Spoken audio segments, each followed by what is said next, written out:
Good evening, student. Today we will start chapter 9 Biomolecules. A cell is composed a variety of atoms like carbon, hydrogen, which are the components of many biological important molecules. Other than these basic elements, some metals and non-metals are also present as cellular materials. All these materials combine in different ways in the order to form various biomolecules which are found in the cell of an organism. These molecules are not living but performing various living functions. Thus, biomolecules are the organic substances, carbohydrates, protein and lipids that play a major role in structure and function of the living organism. अब क्या हम biomolecule study हम क्यों करते हैं? क्योंकि जो whole body है, जो सेल्स हैं, टिश्यूज है, जो ऑर्गन्स हैं, ये सारे क्या है बायोमोलिक्यूल से मिलकर बनते हैं और जो हमारी बॉडी में एक important role and function play करते हैं। अब बात करते हैं कि chemical analysis of organic compound. अब हम उनको हाउ कैन एनालाइज, मतलब हम उनकी टेस्टिंग कैसे करेंगे, कैसे पता करेंगे? उसके लिए क्या है, to analyse the chemical composition of an organic compound of a living organism, the chemical analysis in living tissue done as organic compounds play major role. इसके लिए क्या अलग अलग टेस्ट है, जैसे कि weight of living tissue like pieces of the liver, fruit, vegetable any is taken, tissue is grinded, solve the trichloric acid and उसको क्या कर लेंगे, मोटर प्रेशर से क्रश कर लेंगे। Then thick slurry obtain is filtered through the cheesecloth cotton, filtered और the acid soluble fraction, retentate और the acid insoluble fraction. These extract can be subjected numerous separation technique, मतलब बहुत सारी multiple techniques use कर सकते हैं। Perform the step तब we can get the idea the molecular formula and the probable structure of the compound. These the carbon compound that we get the living tissue biomolecule। उसी प्रकार हम इसका S analysis भी कर सकते हैं, cellular pool structure भी रहती है इनकी। एंड देन हम बात करते हैं बायो माइक्रो मोलिक्यूल्स। ये बायो माइक्रो मोलिक्यूल्स होते क्या हैं? एक तरह और ये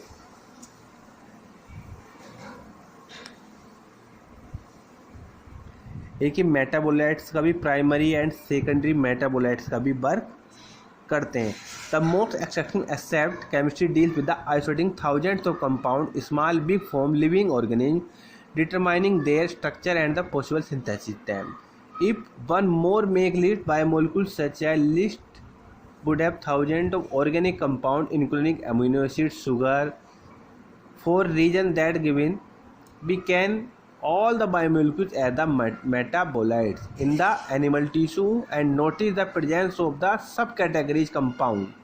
These are called primary metabolites. अब बात करेंगे बायो माइक्रो मोलिक्यूल्स।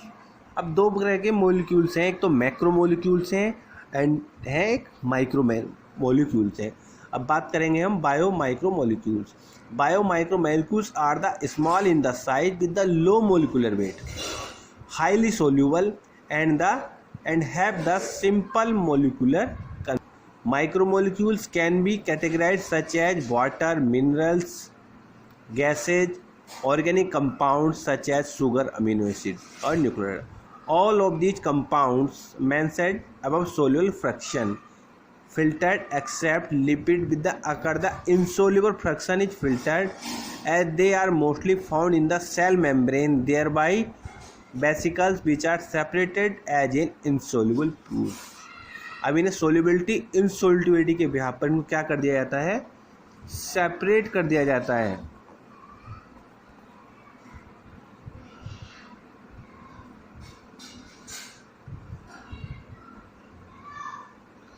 अब क्या आया था, बायोमोलिक्यूल्स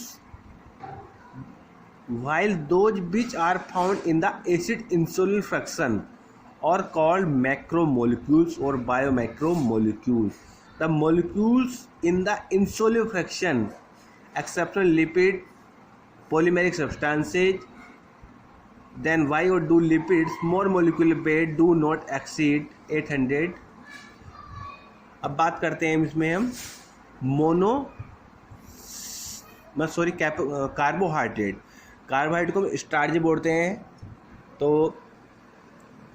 कार्बोहाइड्रेट का फॉर्मूला क्या होता है? C6H12O6 और जो उसका कंपोजिशन होता है कार्बन, हाइड्रोजन और ऑक्सीजन से मिलकर बने होते हैं। These are the organic compound mainly made up of carbon, hydrogen, oxygen. They are defined polyhydroxyaldehyde and ketones. These are produced directly by the plant during photosynthesis.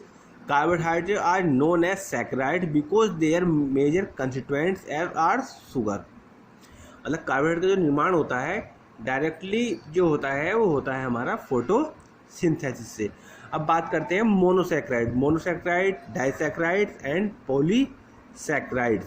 ये अलग अलग टाइप्स के होते हैं। मोनोसैक्राइड में हमारा बेसिकली जो आता है ग्लूकोज आता है C6H12O6।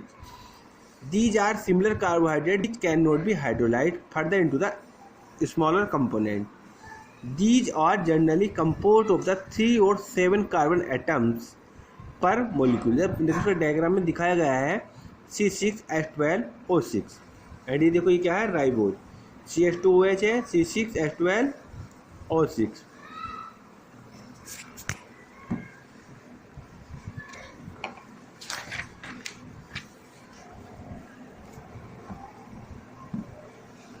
अब आता है हमारा ओलिगोसैक्राइड।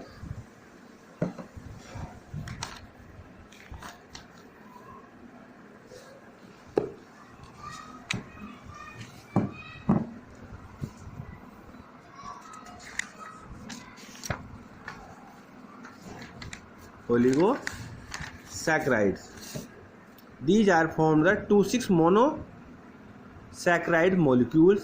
The bond between the two monosaccharides unit is the glycosidic bond. Disaccharides. These are the disaccharide हो जाएगी, ट्राइसैक्राइड्स हो जाएगी। Then amino acid. अब बात करते हैं अमीनो एसिड की। अमीनो एसिड क्या होती है? अमीनो एसिड से निर्माण किसका होता है? प्रोटीन का। Amino acid are the organic compound containing an amino group, acidic group substances same carbon, the alpha carbon, hence the called alpha amino acid. Alpha has the bear the hydrogen and the variable groups designed as R group. Thus these are 4 subunits group present alpha carbon with the copy of 4 different valence position. These are hydrogen carboxyl amino group. तब देखो these amino acid proteins, these amino groups accept a portion where the carboxyl group donate the proton. So amino acid can act as a both acid and base, hence aromatic in nature. अब देखो ये base और acid के रूप में दोनों में use हो जाते हैं।